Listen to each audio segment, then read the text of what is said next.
نحمده ونصلي على رسوله الكريم اما بعد اعوذ بالله السميع العليم من الشيطان الرجيم بسم الله الرحمن الرحيم ولقد اوحينا الى موسى ان اسر بعبادي فاضرب لهم طريقا في البحر يبسا لا تخاف درقا ولا تخشى۔ ترجمہ قرآن کا سبق سورہ طٰہٰ آیت نمبر 77 سے ہم پڑھیں گے۔ وَلَقَدْ أَوْحَيْنَا، اور ہم نے وحی کی۔ موسیٰ علیہ السلام اور فرعون کا واقعہ ہم پیچھے پڑھ آئے ہیں، اور فرعون جب ہار گئے، اس کے جادوگر ہار گئے اور جادوگر سارے مسلمان ہو گئے، اس نے دھمکی دی تو اللہ تعالیٰ نے وحی کی موسیٰ علیہ السلام کی طرف کہ تم نہ اپنی بنی اسرائیل کو لے کر، جس کو اس نے غلام بنایا ہوتا ہے، اس کو راتوں رات لے کر جاؤ، یہاں سے نکل جاؤ۔ اور ہم نے اس فرعون کو، اور اللہ تعالیٰ نے اس وقت غرق کر دیا۔ پھر ان اسر بعبادی، اللہ فرماتے ہیں ہم نے وحی کی موسیٰ علیہ السلام کی طرف کہ ان اسر بعبادی، اور اسراء کہتے ہیں رات کو، کہ رات کو نکال، بعبادی میرے بندوں کو، فاضرب لہم طریقہ، پھر تو بنا ان کے لیے راستہ، فی البحر سمندر میں، یا بسا خشک راستہ، لا تخافو اس حال میں کہ تجھے کوئی خوف اور ڈر نہیں ہونا چاہیے، درکن پکڑے جانے کا، ولا تخشا اور تو نہ ڈر۔ پیچھے ہم پڑھا ہے نا، اننی معکم، اللہ نے فرمایا تھا میں تمہارے ساتھ ہوں، اسمع و ارا، سنتا بھی ہوں دیکھتا بھی ہوں، تم میری آنکھوں کے سامنے ہو۔ ٹھیک ہے نا، اللہ کی معیت جو ہے وہ ذات کے اعتبار سے نہیں ہے، بلکہ پیچھے کسی نے مجھ سے سوال بھی کیا تھا، اللہ رب العالمین جب موسیٰ علیہ السلام سے کہا کہ میں تمہارے ساتھ ہوں، تو ساتھ ہونے کا معنی یہ نہیں ہے کہ اللہ رب العالمین اپنے ذات کے اعتبار سے ساتھ ہیں، کیونکہ پیچھے ہم اس سورت کے شروع میں پڑھ آئے ہیں، اور بھی کئی جگہ پر ہے قرآن میں، الرحمن علی العرش استویٰ، رحمان عرش پر مستوی ہے۔ اللہ تعالیٰ اپنی ذات کے اعتبار سے آسمانوں سے اوپر عرش پر ہیں، اور اللہ رب العالمین کی مدد، اللہ کا دیکھنا، اللہ کا سننا، اللہ کا کنٹرول اور اللہ کا قبضہ پوری کائنات پر ہے، پوری کائنات پر ہے۔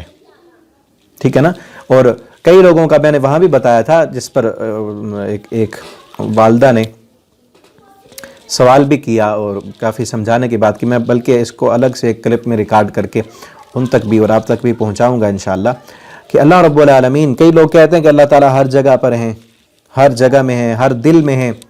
ٹھیک ہے نا، ہر دل میں نہیں، یہ نہیں کہنا ہر دل میں اللہ، ہر دل میں اللہ کی یاد ہے، اللہ کی یاد ہے ہر دل میں۔ اور اللہ تعالیٰ اپنی قوت کے اعتبار سے، طاقت کے اعتبار سے ہماری شہرک سے بھی زیادہ قریب ہے، اقرب الیہ من حبل الورید، اللہ تو تمہاری شہرک سے بھی زیادہ قریب ہے۔ اور اس قرب کا مطلب کیا ہے؟ اللہ کی مدد، اللہ کی پکڑ، اللہ کا کنٹرول، اللہ کا قبضہ۔ اور یہ میں اپنی طرف سے نہیں کہہ رہا، قرآن میں ہے۔ قرآن میں اللہ تعالیٰ کی جب ذات کے بارے میں پوچھا گیا تو اللہ فرمایا الرحمن علی العرش استویٰ، اس ذات وہ جو عرش پر مستوی ہے۔ اور سورہ ملک جسے ہم روز جو ہے سونے سے پہلے پڑھ کے سوتے ہیں، اس میں بھی فرمایا کہ کیا تم اس ذات سے بے خوف ہو گئے، من فی السماء، جو آسمانوں میں ہے۔ اور ایک لڑکی سے نبی صلی اللہ علیہ وسلم نے پوچھا تھا این اللہ، اللہ کہاں ہے؟ فاشارت الی السماء، اس نے آسمانوں کی طرف اشارہ کیا کہ اللہ آسمانوں میں ہے۔ ٹھیک ہے نا، اور پھر پوری کائنات میں اللہ کی نشانیاں ہیں، ہر چیز میں اللہ نہیں بلکہ ہر چیز میں اللہ کی نشانی موجود ہے۔ اس میں بھی قرآن کی آیت ہے، ہم پیچھے پڑھ آئے ہیں، ان فی خلق السماوات والارض واختلاف، بڑی لمبی آیت ہے، واختلاف اللیل والنہار والفلک التی تجری فی البحر بما ينفع الناس وما انزل الله من السماء من ماء فاحيا بالارض بعد موتها وبث فيها من كل دابة وتصريف الرياح والسحاب المسخر بين السماء والارض لآيات لقوم، اس میں نشانیاں ہیں، بادلوں کے گرجنے میں، بارش برسنے میں، زمین کے نباتات اگانے میں، سمندروں میں، کشتیوں کے چلنے میں، کتنی چیزیں ہیں وہاں پہ۔ ٹھیک ہے نا، اور اس میں کیا ہے؟ ان ساری چیزوں میں اللہ کی ذات نہیں، اللہ کی نشانی ہے۔ فرمایا لآیات، اس میں نشانی ہے۔ اور فرمایا سنریہم آیاتنا فی الآفاق، ہم افق میں تمہیں اپنی نشانیاں دکھائیں گے، آفاق میں ہم تمہیں اپنی نشانیاں دکھائیں گے۔ اس آسمان میں، سورج میں، چاند میں، ستاروں میں، سیاروں میں، اس میں کیا ہے؟ اللہ کی نشانیاں ہیں، اللہ رب العالمین کی ذات نہیں، اللہ کی ذات آسمانوں سے اوپر عرش پر، اور اس ساری کائنات میں اللہ کی نشانیاں۔ ان فی خلق السماوات والارض واختلاف اللیل والنہار لآیات لأولی الالباب، کہ دن اور رات کے اختلاف میں، رات کے آنے میں، دن کے جانے میں، بادلوں کے برسنے میں، لآیات، نشانیاں ہیں،